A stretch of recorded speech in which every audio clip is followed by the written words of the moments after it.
Hey guys, this is your host, Doug Stewart, and if you have been with us since episode 1, I want to thank you for hanging in there with us and being a loyal supporter and a loyal listener. We have so many episodes. I mean, we're in the mid to high 300s right now, depending on which episode you're listening to this little pre-roll for.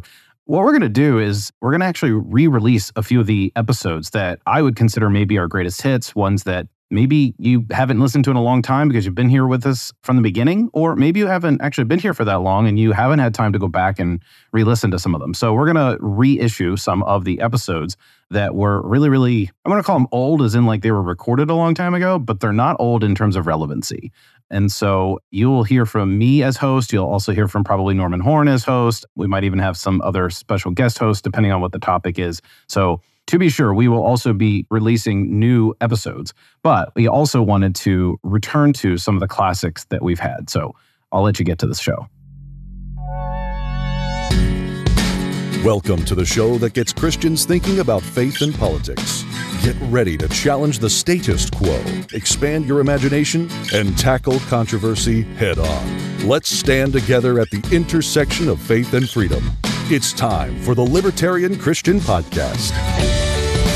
Welcome, everybody, to the Libertarian Christian Podcast. I'm Doug Stewart of the Libertarian Christian Institute, and today we have a special guest, Pete Enns, who is an author, biblical scholar, and professor of biblical studies at Eastern University in Pennsylvania. Pete has been through his own interesting and sometimes controversial journey over the years, and through his work has helped many Christians wrestle with the Bible's complexities while trying to maintain faithfulness to God. Pete formerly taught at a well-known evangelical seminary for over a decade until his book, Inspiration and Incarnation, set off a firestorm that changed the trajectory of his life and his career forever. Over the years, he has come under fire from a number of evangelicals due to his hermeneutic method and approach to the scriptures. Sometimes, Pete, I think you've been accused of even questioning God himself. You know, the irony is, if that's your goal, to deny the Bible, it seems like you're wasting your career devoted to understanding it for all it's worth. Wouldn't you have just given up and maybe tried out for the Yankees? Yeah, well, that would have been the plan, but, you know, you have to be good. Yeah, anybody can do theology. You have to be good to be a baseball player, right? Right. Well, you know, maybe making the cut for the Yankees would be, you know, eminently easier than pleasing any of your critics. Well, that's okay. But, you know, anytime you talk about God, you're going to be criticized, and that's fine. And, yeah, you know, it's just the way it is. Whatever. You know, you can choose to listen to critics, and maybe they have something of value to say, but you know, they don't always, and that's okay. I took a seminary class from you in 2006, I believe, and of all the things I'm sure you said, I remember two things. One was, it's a long time ago, I can whittle it down to what I remembered. One was you said that the apostles who wrote the New Testament, really, you weren't too happy with them getting sort of some special pass as authors for their, I think you called it a creative handling of Old Testament passages. That was one thing.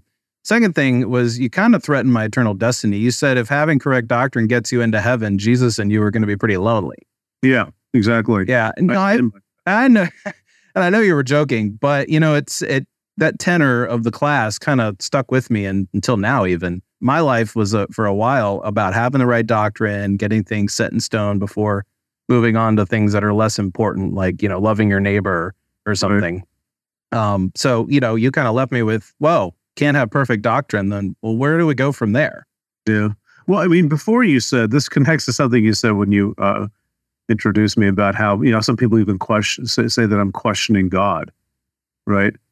But I am, in a sense, and that there's biblical precedent for that too, of people questioning, what is God up to? What is he doing? Why is he doing what he's doing? And so, you know, I think that's part of the deal, that we have to work through this with honesty, where our experience is taken seriously.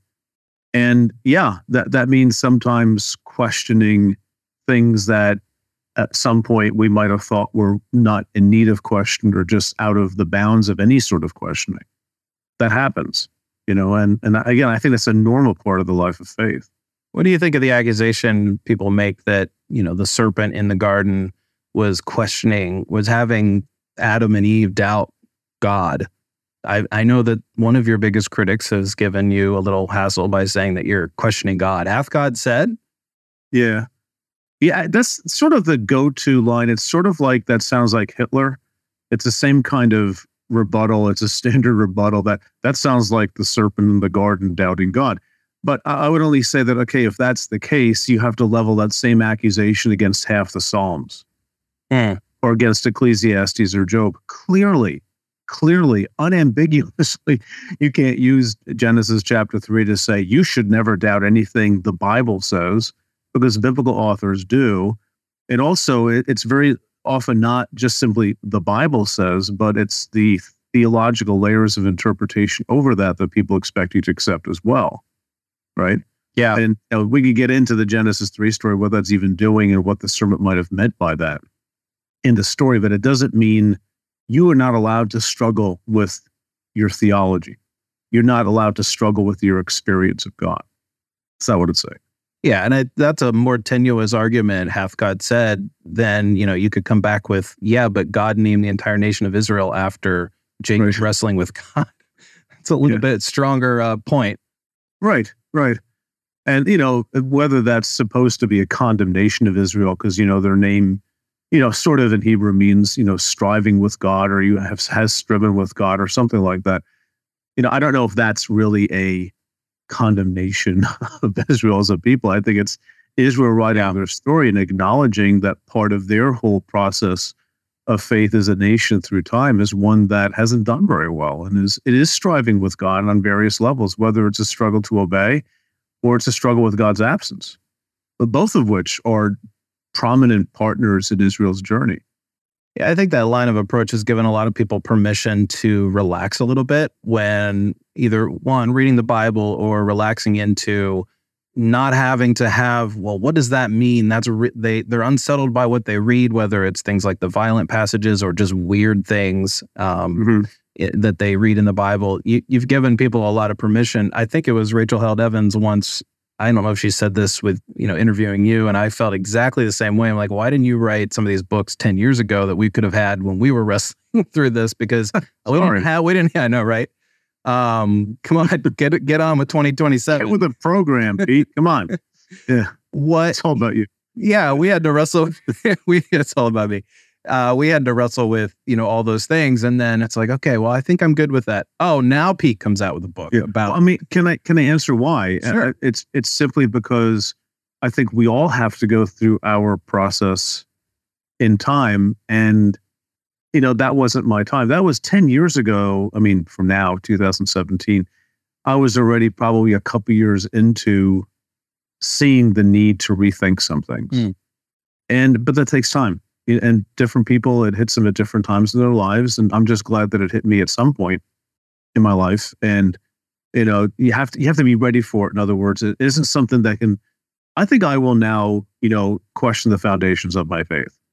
I'll do that before lunch. And then after lunch, I'll go cut the grass. It's something that just happens to you. You don't really have a choice. Yeah. And with me, it was a process that happened at a certain point in time. And I just, I do what I do. I wrote about it. Whether blogging or books, that's just how I process this stuff.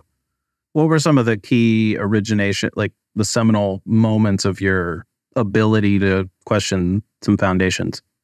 Well, I mean, not to sound like a jerk about it, but I think a lot of it is just reading the Bible. And, just as a trained biblical scholar, I'm trained to read texts closely, but even not reading them that closely, you can see that it's just not working the way it's sort of always presumed it should work in a lot of, at least, iterations of the Christian faith that I'm aware of and familiar with. And just that alone is something that just makes you take a step back and say, okay, the questions I love asking and still ask and always will ask, what is the Bible anyway? And what do we do with it? Richard Dawkins is, I actually read this online where he was doing like a Q&A kind of thing, and someone asked him, I'm becoming an atheist. Can you give me some good books to read? And he said, yeah, the Bible, which is true. I mean, if you have a biblicistic view of Scripture, that view will be undermined by your reading of the text.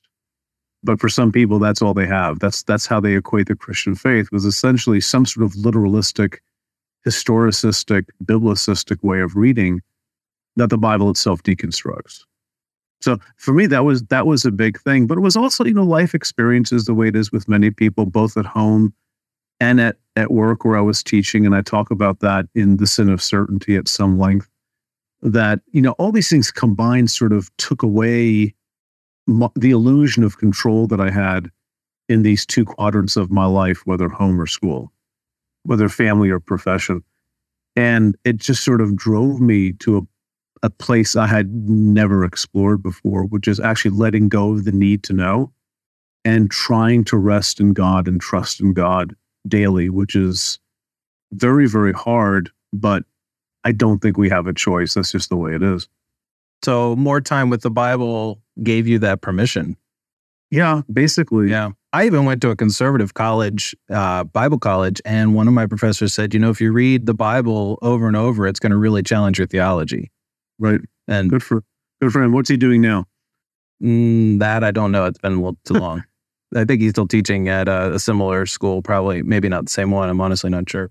And I honestly think, Doug, that a lot of, biblical professors or theology professors at many, let's say, mainstream evangelical Christian colleges or seminaries, they understand exactly what we're saying. It's just hard to say it because your job's on the line. And I get that too. And, if it weren't for me being sort of released from prison, so to speak, and really being able to look at the world differently, without that, I don't know where I'd be.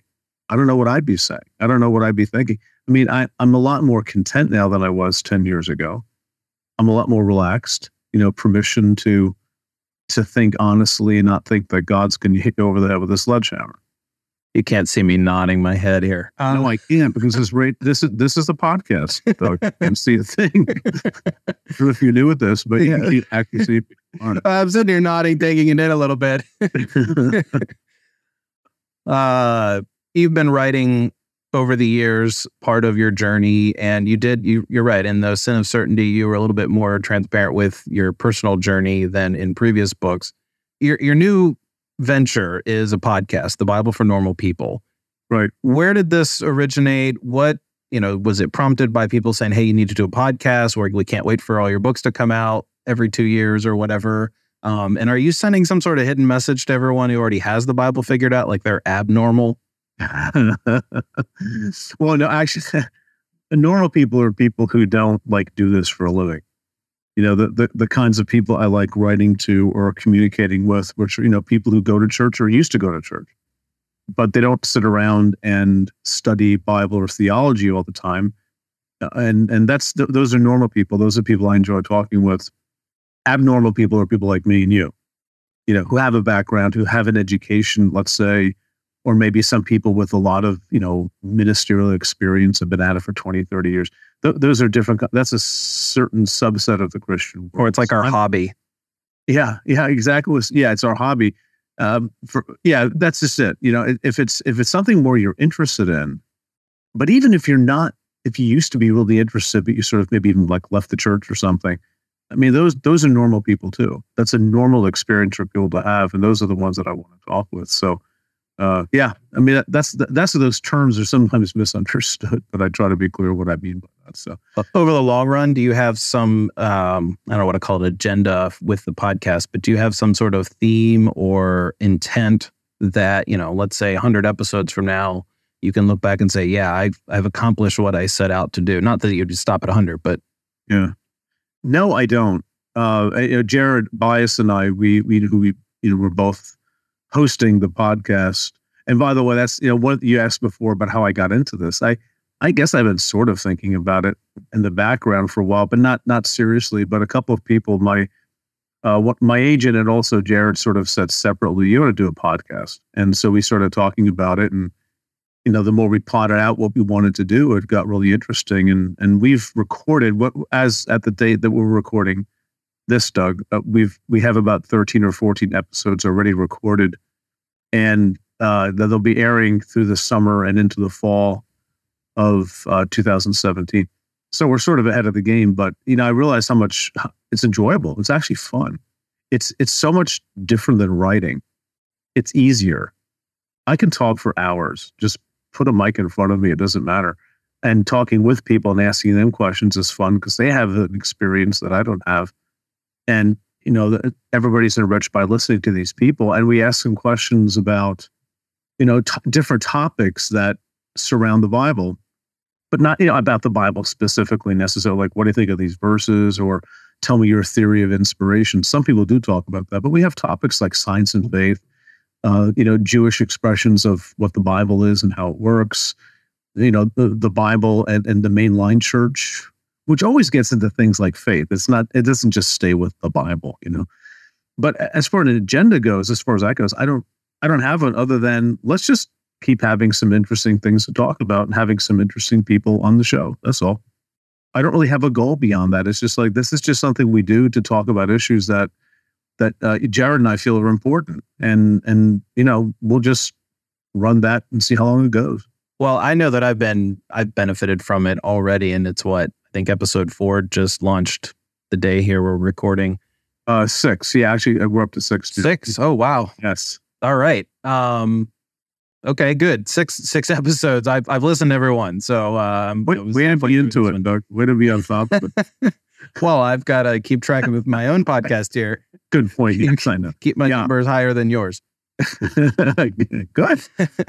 What is some of the things, like you say you're talking to people and they ask questions, and whether you're in class or whatever, are there particular issues lately that have really, you're just like, oh, I'm so glad they asked that because I really like to talk about this? Oh, I like to talk about a lot of stuff. One thing is, other than the Yankees.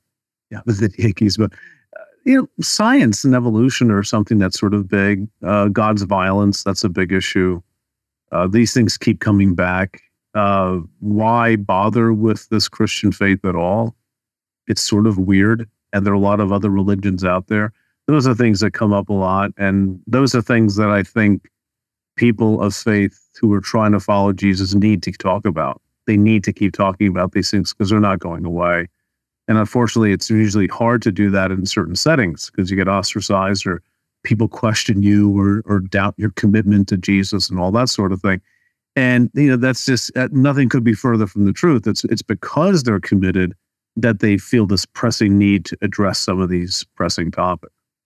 So that those are a few. There are others, but it's like the same ones keep coming up. I could talk about inerrancy, which is really about the nature of inspiration and what the Bible is, and science. I could talk about those two things probably for the next 5 years, and it wouldn't get old for people. Yeah, so you're just going to have to keep talking till you convince everyone else, to agree with you, right? Well, it'll take longer than 5 years, probably. I don't care. I mean, this is not about convincing people. I know you're just kidding. It's not about convincing people to leave where they are. It's about giving people who are already thinking about these things a space to do with it. My goal is not to recreate the universe in my image. I mean, who wouldn't? And so I think we're all sort of doing something like that. Sure. We want ourselves to live forever, to sort of stay out there so we keep talking. But, that's not really what this is about. It's not to convince people that I'm right. It's to allow people to have those discussions to begin with. And that alone is something that's really worth it for me to be doing this, because that's, the feedback I get from people on a regular basis from, whether messages or emails or comments is, they just feel a sense of relief. Mm-hmm. That first of all, to know that there are other people out there who think the way they do, that they're not crazy the way they've been told, or they're not apostate, or, Jesus is mad at them and God's going to come crashing down on them. They're actually pretty normal. But they're also being given concepts and vocabulary around which to sort of articulate these ideas that they already have. And that's a very comforting thing. When speaking about having conversations with people, obviously not all of these people are telling you it's a relief. I'm sure you get your share of disagreements, and even from scholars who are equally as smart as you are. I often wonder, people that I disagree with, we're kind of on the same plane in a way where our hobby is theology and we can, kind of duke it out or debate it and so forth. But you went through a lot more trying times for kind of standing up or being free to wrestle with everything. What has that taught you about how to disagree with others, especially when, you're not the professor and they're the student, and you're kind of more, I want to say more intelligent. That's not the right way to put it, but where you're kind of equals with people, and these people are scholars too, and they're just as committed to Jesus as you are. You got to learn how to disagree, and at some point you have to part ways, which happened. But what have you learned about disagreeing with others, maybe even from others? Well, there's a big difference, first of all, with, if the people you disagree with have power over you, which usually translates in our culture to people who sign your paycheck. Yeah. That's a very different thing than people who are, let's say, knowledgeable about things and disagree, but they're also not ideologues where they have to be right. They just see things differently. I say, maybe I need to revisit that. And that's the conversation that happens, that should happen at least in the pursuit of theology. You listen to people and you change your mind if need be, and overhaul some things, or maybe push some things even further. I think that's a good thing. That's why disagreement and diversity of points of view are very, very important. But if that's a power thing, if people are holding something over you, who, I have to say, at least in my experience, some of the people who had power over me, they had no idea of the world that I work in, of the study of the Bible. There were theologians and church historians, and it was a foreign language to them. And that was very clear to me that we're not even on the same page in terms of what concepts are important to be talking about. They just wanted you inside the boundaries of what they were comfortable with.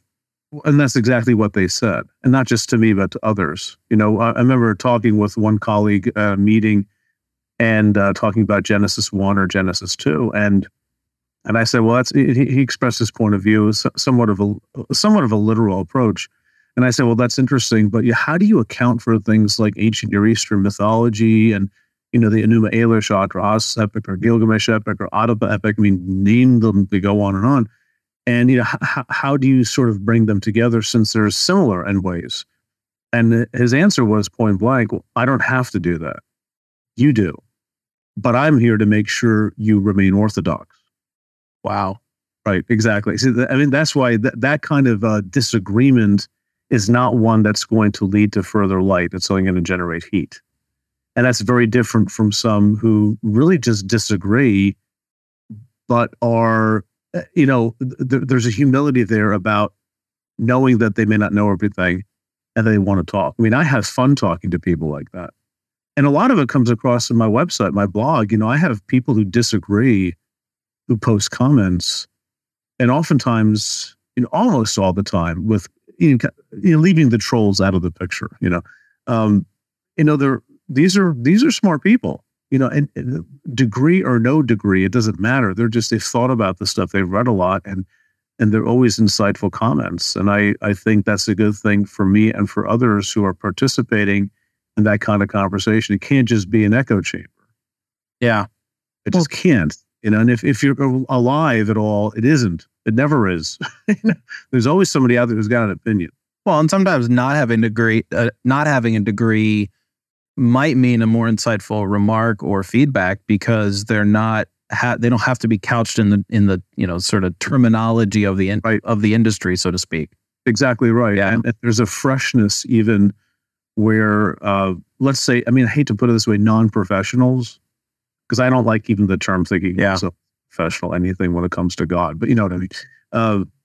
When you think of, some of the insights of modern biblical scholarship, for example, were instigated, at least some of them were instigated by people who are doing this on the side, and they're just insightful, sensitive readers of the Bible, and they started asking questions that maybe they didn't know they weren't supposed to ask, which is different than something like, the sciences, for example, which are very technical, and you really do need training and practice, and you need a certain level of expertise to comment on pretty much any scientific matter you want to talk about. I think biblical studies is a little bit different. There is a technicality to it.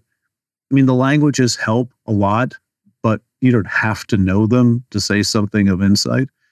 And you can read a lot. You can read what theologians say, and you can read what biblical scholars say, and pick up an awful lot and really learn that way. And that then you can enter into a conversation, let's say more knowledgeably, with something to cover and something to add rather. And I see that a lot, and I think it's fantastic. You don't have to have a higher degree in Bible to be competent and to say something that is of value.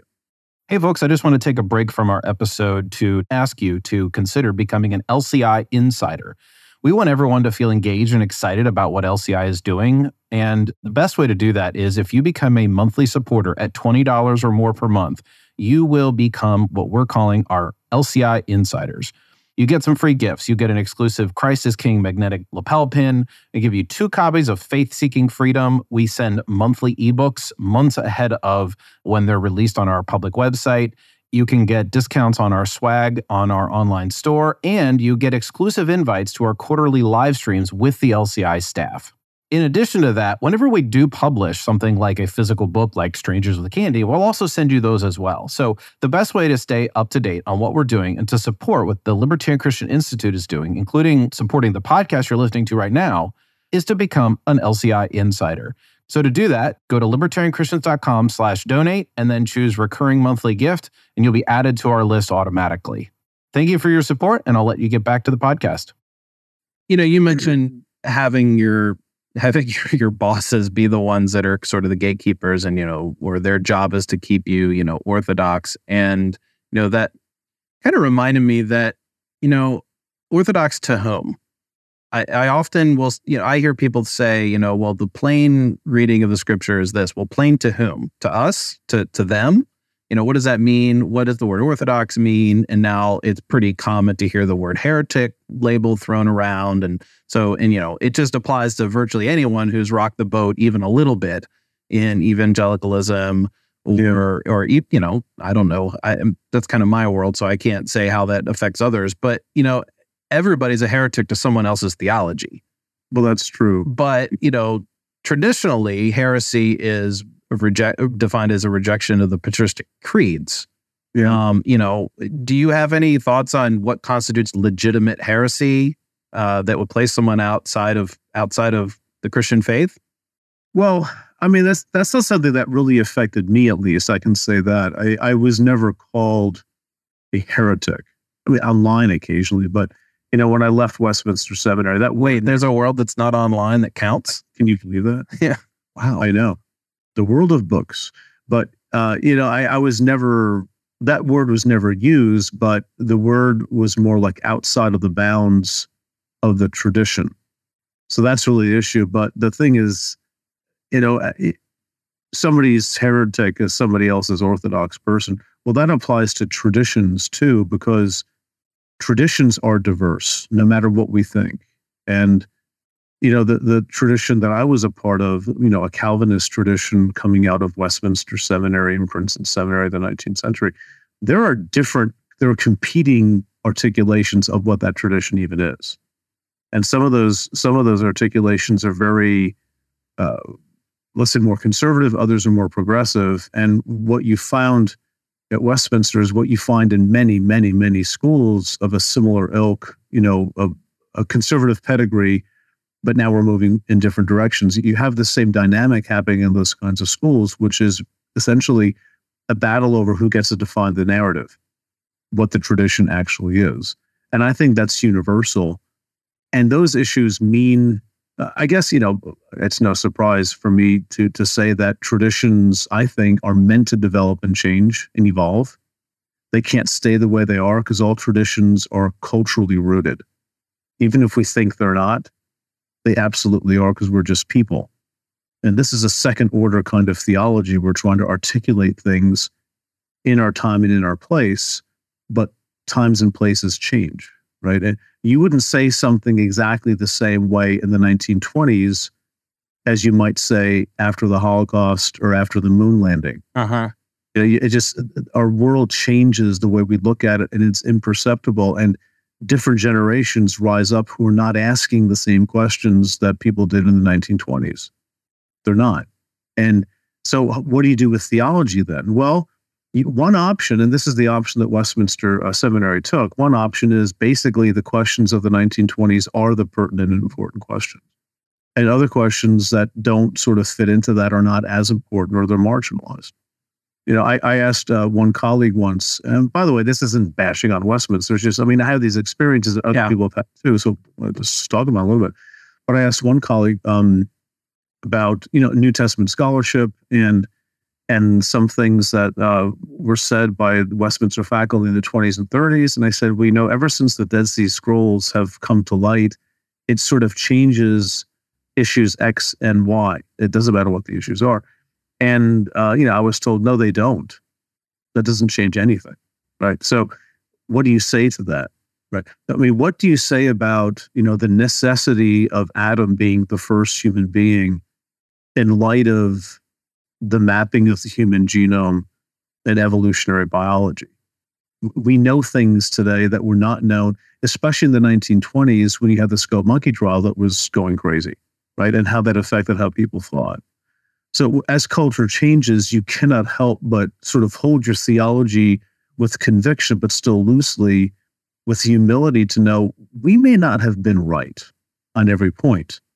We need to think differently. That was pretty much my agenda there, and also the agenda of, I'd say, the majority of the faculty there as well. And I think that's a healthy position to take. It is a position where you look through a glass dimly and you don't see everything, but you're doing your best to serve and follow Jesus here. It's not about maintaining older articulations of the faith as if they are somehow dropped down out of heaven. They are also culturally conditioned and therefore must be critiqued. It's not even an option. You have to go back with a critical view and say, what here is worth preserving? What is worth developing? What is worth changing? What's worth abandoning? A tradition doesn't survive without that, in my opinion. You can't stay the same. I wrote this paper at the request of the president back when I was still at Westminster to be given to the board. And it was basically, I compared Westminster Seminary, and again, this goes for any school like this, to the New York Yankees, who also would do that, but me. Some of my colleagues quipped that might have been the best reason why I left, because that's Phillies country, not Yankees country. But but basically, I said, if the Yankees have had a long record of success that started in the 1920s when Westminster started, and it hasn't changed. And the reason why it hasn't changed is because the game has developed, the game has changed, and the Yankees changed right along with it. And it's not the same. Babe Ruth, for all his incredible ability, would not be successful in today's game playing the way that he played. And for one thing, his bat was too heavy. You can't swing a 48-ounce tree trunk, and get around on a 95-mile-an-hour, tailing fastball or a 90-mile-an-hour slider that just drops off the table. They didn't have those pitches back then. So what do? You have to adjust. You have to change. Uniforms change. The playing field changes. Rules have changed significantly over the past 100 years of baseball. So, how do you keep being the Yankees? Well, it's not by stubbornly saying we're going to do exactly what we did in 1923. You're going to change.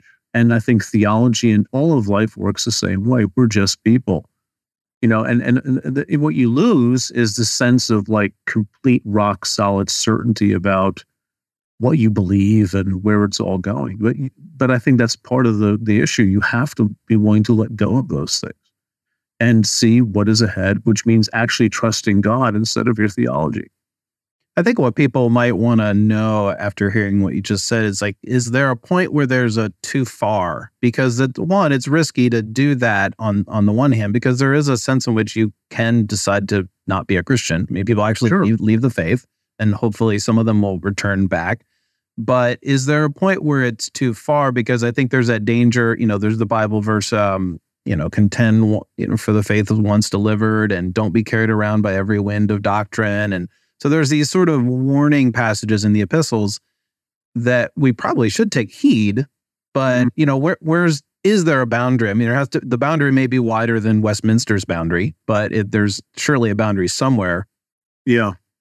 Well, I think there is, but I think rather than, I guess at this point in my life, I'm not trying to outline what are those boundaries. I think that's, first of all, a community engagement to make those kinds of decisions. And I do think, here's the thing, I do think that the traditions that we want to be a part of, those boundaries have to be respected, right? So, I mean, my issue, going back to Westminster, my issue there was not they had boundaries, they should have none. The issue there was who gets to define what the boundaries even are. Right. Right. But all traditions have boundaries. And I think it's wise and good to say, listen, this is our identity. Here's where we're coming from. Here's what's important to us. And we want to have people around us that sort of understand that and want to support it. Which again is my point, that the real battle at Westminster was not between who's Orthodox and who's not. It's about who gets to define the narrative, who gets to define that tradition. Right. So in other words, my point is that I think traditions and boundaries are inevitable and important, right? But I think we're living in a world where so many people have had the boundaries beaten down on top of them that they equate the truth of the Christian faith with the maintenance of those boundaries. And so the kinds of discussions I have with people are not really wrapped up with, well, okay, let's talk about stuff, but we're not going to go here, here, here, or here. I think actually for an authentic faith, you have to be willing to go anywhere and question any boundary, including the existence of God. If God is real, God can handle it. And you don't question it because, hey, I'm going to be really, sexy about this and really cutting edge. And, some people use this as sort of an excuse to sort of be goofy, but I'm talking about people who actually really have those kinds of questions. And to tell people like that, that's a boundary you may not cross. As I've heard it said to people, you may not question the existence of God in this classroom. Well, then where do I do it? Or in church, you cannot articulate your deep, you want to be a part of the community, but you can't just let go the cognitive dissonance that you feel. Where do these people go? See, to me, that's a much more important and interesting question right now than what is the boundary, as what are we going to do with the people who are thrown in our laps, who are themselves a product of when they were born and where they were born and what their experiences are in the modern Western world. Well, and there needs to be a community, a type of community that allows those kind of questions, because people are, if their heart is leaning toward the entertaining the thought of the non-existence of God, it's going to go there regardless eventually. But if it doesn't go there while holding hands with people who are okay with that and can walk with you, then they may leave and never come back. That's exactly right. And one thing that has been very enlightening to me over the years is I did this survey on my website a few years ago, which made it into the Sin of Certainty. And I asked, what are 2 or 3 things that make it difficult for you to stay Christian? And one thing that people mentioned, which surprised me, was, I had like 5 of them, but one of them was how they were treated by other Christians, which didn't make any sense to me at first. But the more I thought about it, I said, my goodness, this makes perfect sense. How you experience God is in and through other people. And I think that's a very biblical notion. 1 John 4, no one has ever seen God, but if we love one another, God is sort of in our midst. It's a way of experiencing the presence of God, is how the community treats each other. So if you have people in church who are not just like, willy-nilly troublemakers, but they're people really processing difficult things for whatever reason. And you tell them you can't be a part of our group if you think X, Y, and Z. Well, I think the only option they have to maintain any sort of personal integrity is to leave the group. And I would even go so far as to say this: I think God wants them to leave the group, right? Because I don't think God wants us to just play a game. Right. I hope that's not what this is about. Right. And there's a fine line, Doug, between respecting the group and wanting to, let's say, submit yourself to the group as a whole, and sort of turning off your mind and being mindless and just going along with things on autopilot. And I think people have to navigate when they're crossing that line of, I respect the group, I want to be a part of it. Maybe I'll remove myself from some of the more public things right now. I probably need to do that, but I do want to respect the group. There's something about this place here where I still sort of experience God, and it's important to me. I want to keep doing it, rather than the people who are just, I want to be sort of a trendy atheist or something. and I'm going to make the rest of the church feel my pain, and I want to sort of show them how dumb they are for not thinking like I am. Because that's a different kind of person entirely. I'm not talking about like that. That's not the humble person truly wrestling. They're trying to poke sticks at people. It's probably out of their own pain, whatever they're experiencing. Right. And, so they want to invite other people, in the misery. They want to create themselves and other people. Yeah. I think I went through a phase a little bit like that. I think we all do. We want people to be in it with us, which I guess testifies to what you're saying. You need people to walk with you. There needs to be a community. And even if you do it the wrong way, it's attention seeking, I guess. It's sort of like the toddler who needs attention. They'll do it, and you're like, oh, well, they just need to have some time to, with somebody who loves them and can walk with them through a difficult matter. Right. Yeah.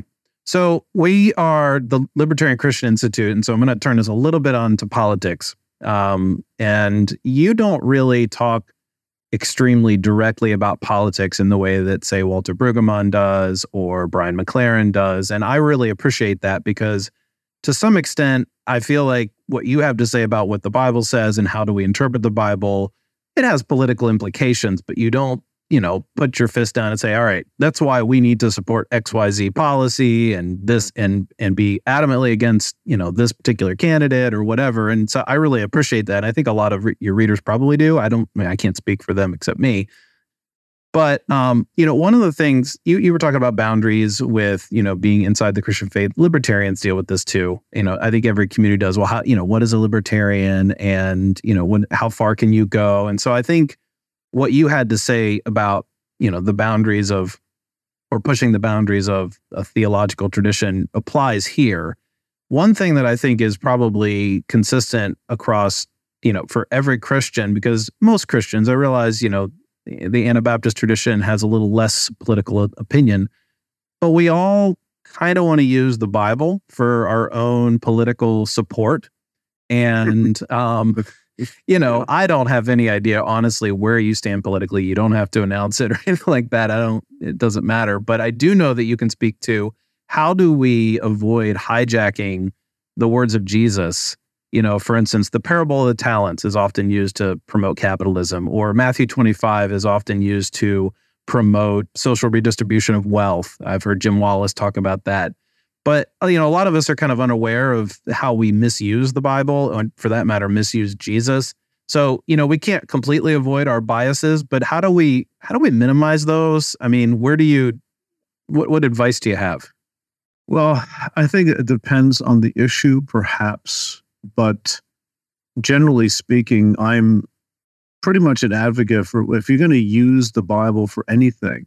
And by the way, I think part of just the character of the Bible is that there's an ambivalence that is open to different levels of interpretation. I don't think there's just one right answer per text. I think the history of the Christian church and Judaism sort of kicks that idea to the curb pretty quickly. There have been very different kinds of ways of interpreting the Bible. But by and large, I think when people use the Bible as support for something, what they're saying implicitly is, here's this text that says X. What that text meant back then is what it means now, and I'm telling you what that is, right? There is a presumption of what I'm reading and my understanding of it is consistent with the intention of the author and how the audience would have heard it. So I think a very important first step in trying to not abuse the Bible or just create it in your own image, so to speak, is to do the work of trying to understand how would this have been understood in that ancient time? What questions were the authors asking and addressing? It's sort of like, it's not politics, but it's sort of like Genesis 1 or Genesis 2. Well, this is telling us literally what happened. Well, hold on, let's go back to look at the ancient context. What were these stories designed to do? What can we expect from the authors to have said and to have understood, and from their audience to have heard? I think that takes some of the charge out of the alleged usefulness of these texts for whatever issue I might want to talk about, right? I mean, including things like, women in the church and slavery has been a big issue in the history of the church as well. The use of verses in a proof texting kind of simplistic way where that context seems to be consistent with our context. These are words. It sounds like it's speaking to us. Let's just use it instead of digging into, well, why would Paul say something like this? What's going on in this church? What's going on at this time? So I think, all that is a rather long-winded way of saying take seriously historical context and the intentionality of the writer in that context as best as we can determine. At least it sort of sobers us a little bit from using passages in not only self-serving ways, but perhaps at the end of the day, very uninteresting ways compared to what the force of those things as they might have been originally intended. Well, it sounds like you're saying the Bible has a richer set of meanings than the first pass that we give it. Absolutely. Yeah, that's hard to hear for some because, the Bible is God's love letter to me. I don't need interpretation. As it hits me is exactly what God wants. And I think that works for many things of, let's say, a personal spiritual value, but not grand pronouncements on the scale of history. So very quickly we get to the historical problems of Scripture that have to be addressed about original context. Well, and taking into the original context isn't just what is written in the text, but when was it published? To whom was it published? Right. Certain books, I mean, even books that we can think of today, if, say George Orwell wrote 1984, if for some reason that book were written 100 years prior, we would probably treat it a little differently because we know the context in which that book was written, in, what decade it was written and that kind of thing. So there's a lot of, when it was published kind of, and I use the word published loosely to, a little anachronistically there, but I realize it wasn't quite the same. So on one of your previous episodes of your podcast, you interviewed Walter Brueggemann. Mm-hmm. And I have read, I think one or two of his books, and I read his books and when he gets to talking about politics, and you talked about it on your podcast. Maybe you can help me figure something out here. Seems like most left-leaning theologians write and they speak on the Bible's anti-imperialist stream of thought. Right. Yet at the same time, they also tend to embrace policy prescriptions that in kind of our milieu need an empire-level governing authority in order to operate. So we have Yahweh in the Old Testament acting against the pagan empires and their deities, and we have this, these scholars will point that out. And we also have the whole welcoming the stranger, take care of your neighbor, you're your brother's keeper. And they will do this amazing job at being anti-empire. And then they'll advocate these policies, prescriptions that need an imperial state to accomplish, redistribution of wealth, making sure the wealthy don't have, too much, and so that everyone is taken care of in order to implement those ethics. And so I'm just thinking, what gives? Why is it that what I would consider left-leaning politically scholars have so much anti-state, anti-empire theology? Yeah. Well, I'm just riffing here because I want to probably think about these things a little bit more carefully, but I think there's a huge difference between empire and government. Government is inevitable. That is one of the things about the Old Testament. Is kingship a good or bad idea? Well, it's a good idea if it knows its place. But the problem is that government usually collapses quickly into empire thinking, which is sort of this all-encompassing, totalizing narrative about all of life, and everything's about the state, right?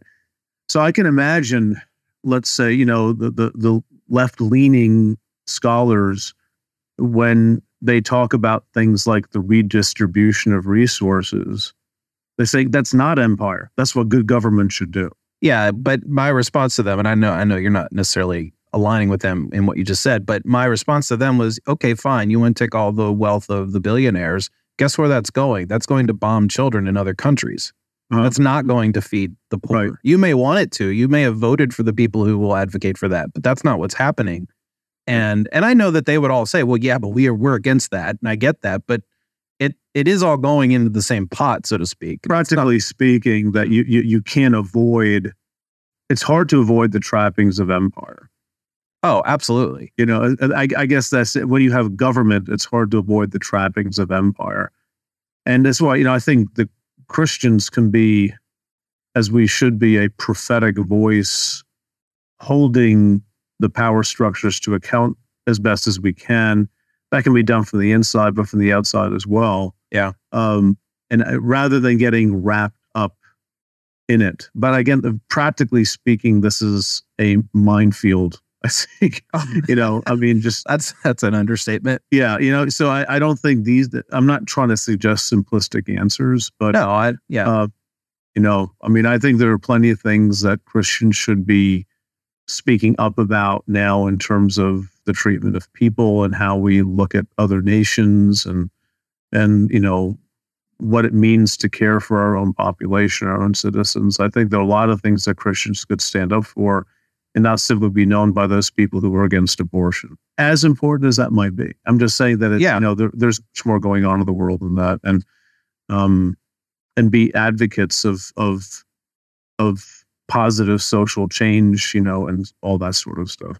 Isn't there a danger, though, in whether I know that most left-leaning people, and I am alongside them in this particular aspect of avoiding this Christian nation, I don't know what you want to call it, a Christian nation moniker. Idolatry? What's that? Idolatry? So like this moniker of, we need to be a Christian nation. I mean, when someone says, like Walter Brueggemann in your podcast episode, he talked about, these are real people who are crossing the border. These are real families that are being torn apart by particular policies. And as a libertarian and a Christian, I am for the free movement of people. When you have a theologian saying, well, we need to welcome the stranger and we need to take care of our neighbor. Well, what about the neighbor who, this is the conservative response to this, like the conservative Republican type response is, what about my literal neighbor who's right next door to me? Why do I, as a Christian who should love him, risk putting him in danger because we're allowing many immigrants to come over? Now, whether they think it's a terrorism threat or, losing their job or whatever that may be, which neighbor do we work? Well, it gets a little dicey. And I guess the one thing that I think of is, well, if you advocate for things like the redistribution of wealth, and let's just assume for the moment that that's a biblical way of doing things, well, aren't you just asking America to be a Christian nation? And we're not made up of a whole bunch of Christians. Well, that's the other thing too. I mean, partly we have the reputation of being a Christian nation to most of the world, at least nominally, and maybe some people are concerned about that. But for me, the struggle has always been the extent to which let's say the morality directed at the followers of Jesus can be transposed onto any sort of a governmental system, and whether we should expect people. But you see, that's the difference between, I think, Christians being a prophetic voice for the treatment of people in a way that doesn't say, well, because we're a Christian nation, you need to act like this.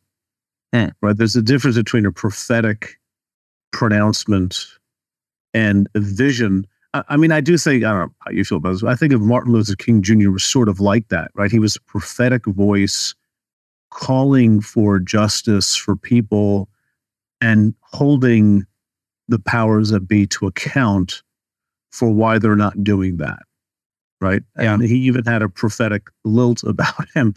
A lot of his sermons were singing, and most of the prophetic literature is poetic diction. It's not narrative. It's not lecture. It's song. And I find that to be sort of an interesting parallel. But I think again, that's the role of the Christian. And I do think. I mean, I said this before, and you agreed. I think this is so incredibly complicated, but this is where theology touches the ground in terms of how we live. But I certainly think we have to move beyond lifting a verse, right? That says something that we seem to think it says, and then using that as a basis for justifying theologically why we do something. I think theology is much complicated than that. I think libertarians, if they have that language for it, they fancy themselves as prophetic to the empire. And I think in our context, the biggest thing we would be opposed to is the concentration of power. Mm-hmm. And so I think on a much more local level, the social justice warriors might be more effective and more consistent with their Christian faith, rather than assembling in Washington, maybe assembling in all the capitals around the country, getting local communities to get involved. I mean, you're right. Their governance is important, how does it become the state? And I guess we'll have to have you on for another podcast for that. That'll be real quick. A 2-minute podcast. So before we wrap up, I have a question that, it's a little off topic, but, a few years ago, you did a video with N.T. Wright for the BioLogos organization, and it was about Genesis, and there's a lot to learn from it, but I just have to ask this. When you're in the room with N.T. Wright, do you have to take your shoes off? No, he's not that kind of guy. he's pretty down to earth. Did you feel compelled to? I feel like I would be totally like a teenage girl at a boy band concert if I were in the same room with him. No, I mean, once you get to know the guy, he's just a regular guy. He's just, and I think that comes across when he speaks and when he writes too. But so no, I had no compulsion to do that, but it wasn't out of disrespect. It was just out of like, hey, Tom. You want to talk about stuff? Yeah, okay, let's do that. Yeah, good. Let's talk about the stuff that everybody's talking about right now. Right. Yeah. So what's coming up for you? Are you, can you give us an insight into what's coming up in the podcast or I know you're working on a new book. Well, I think, who are we going to have on? We're going to have people like biblical scholars. I think Daniel Kirk may have been on just over the past couple of days on our podcast. We have Ellen Davis coming. Dinah Butler-Bass, eventually. Jewish scholars, we've had Ben Summer on. Mark Bretler is coming on. So we're trying to get a mix. Brian Zond is going to be on the podcast as well. We're trying to get a mixture of practitioners and theologians and biblical scholars about what they do. Yeah, we've promoted Brian Zond quite a bit on our website. Yeah, so we'll see where that goes. We're going to have some episodes. We've had one already on where it's just Jared and I talking to each other about specific topics. So we'll talk more obviously on that than we would in an interview. We're going to be producing some like individual things. Like I might talk for half an hour, 45 minutes about the authorship of the Pentateuch or something like that. Like who wrote this stuff and how do we know? What are the questions that come up? Not lectures, but just sort of like monologues. How do you say that? It's not an online lecture, but it's just talking and riffing about some of that stuff. So those are some of the things that are going to be coming up probably in the next few months. How about a book? Well, I'm working on one.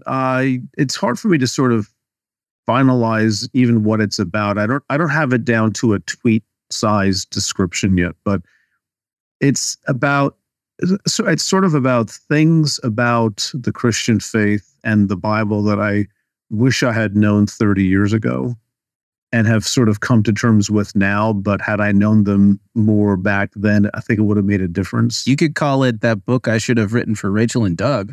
I know. I could call it that. So, I mean, things like, the importance of people over propositions sometimes and how the people we meet and the effect they have on us are of more lasting importance than whether we've nailed down some ideas. Things like that. Like I wish it had been more this than that. That's sort of the vibe for the book. And I've got about 12 or 13 issues right now sort of mapped out that I'm thinking of working with. So, but it's us. I'm glad you reminded me. I have to get back to that today. So. You thought you were going to go golfing, huh?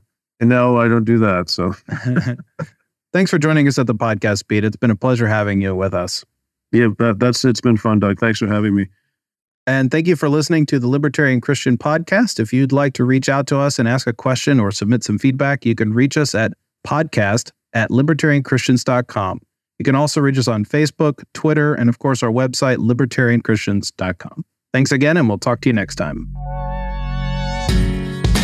Thank you for listening to another episode of the Libertarian Christian Podcast. If you liked today's episode, we encourage you to rate us on Apple Podcasts to help expand our audience.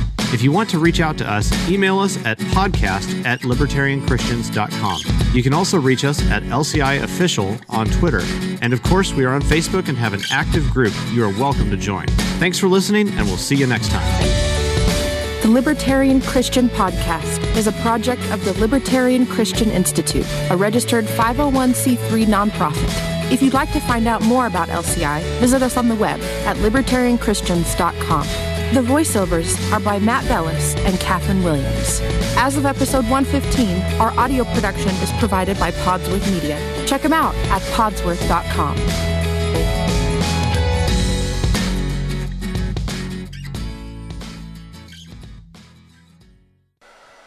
Hello, everyone. It's Doug from the Libertarian Christian Podcast. You might notice already that this recording sounds quite a bit different from usual. In fact, it probably sounds pretty crappy. Well, I'm doing this to show you something pretty amazing. As you might know, the guys over at Podsworth Media have been producing my show for several years, quite a while, hundreds of episodes. And now they have a brand new online app for taking rough recordings like this one and making them sound a whole lot cleaner and a lot more listenable in just a few easy clicks. So here are some of the core features. They remove background noise. It reduces plosives, which is really handy for me because I often forget to put my pop filter on before I do a YouTube video. Because pop filters look terrible when you're on camera. It fixes clipping. It removes clicks and pops. It evenly levels dialogue so that you don't have somebody talking really quietly and then somebody talking really loud because they're too close to the mic or too far away from the mic. It evenly levels dialogue so that you don't have somebody talking really quietly and then somebody talking really loud because they're too close to the mic or too far away from the mic. How do you use it? It's easy. You go to podsworth.com, you click Get Started, and because you're a listener to one of the Libertarian Christian Institute's podcasts, you can get 50% off your first order by entering the promo code LCI50. That's LCI50. And you will get 50% off your first order.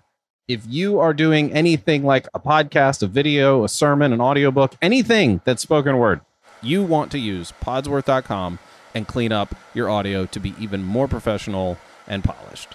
You want to use podsworth.com and clean up your audio to be even more professional and polished.